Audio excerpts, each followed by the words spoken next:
Hi, thanks so much for tuning in. I've seen some pretty bizarre videos on how to chop onions over the years, but this is really how to chop an onion. So if you can get a couple of tips from this, the video hasn't been in vain. So first of all, let's just hone the knife a little bit and let's get to it.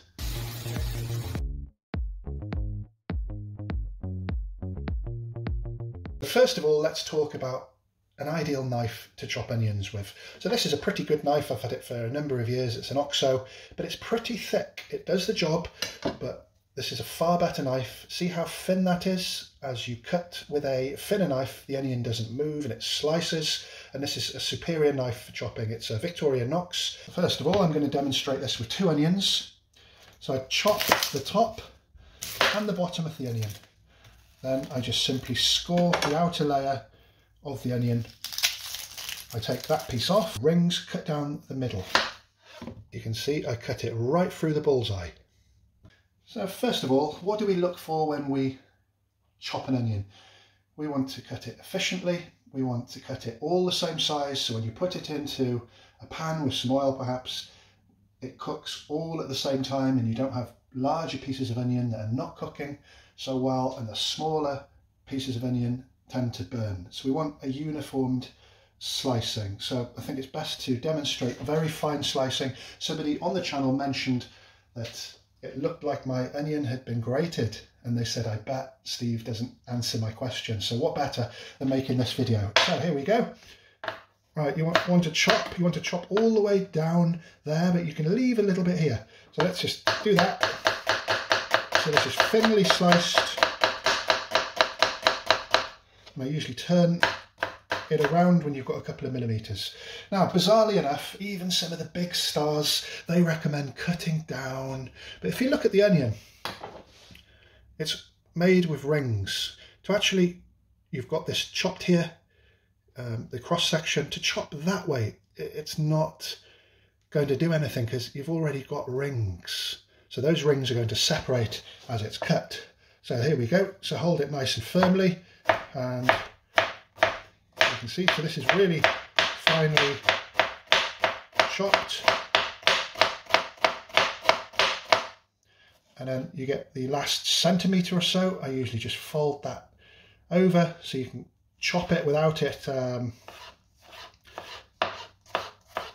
going into the wrong angle, and then just do some fine slicing. Doesn't look like it's all fully chopped.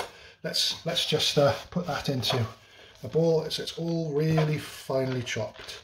You can simply see you do not need to chop down the onion as well. There's our first onion, finely chopped, very uniformed, perfect for your curries, your thin gravies, for your thicker gravies.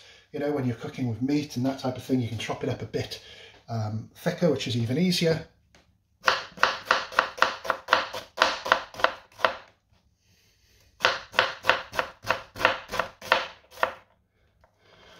So again, you don't need to chop down the sides of the onion. You might have a couple of little parts with the root, but yeah, that's a medium chop. So here's the technique once again.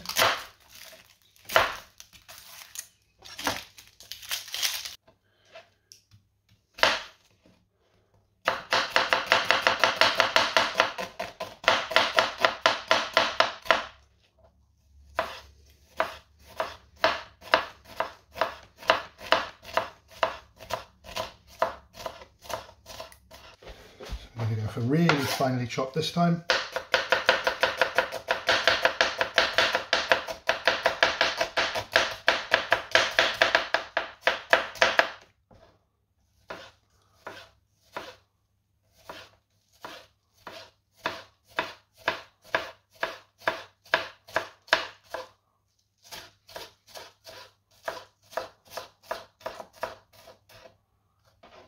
Always a couple of little bits maybe to get it just perfect.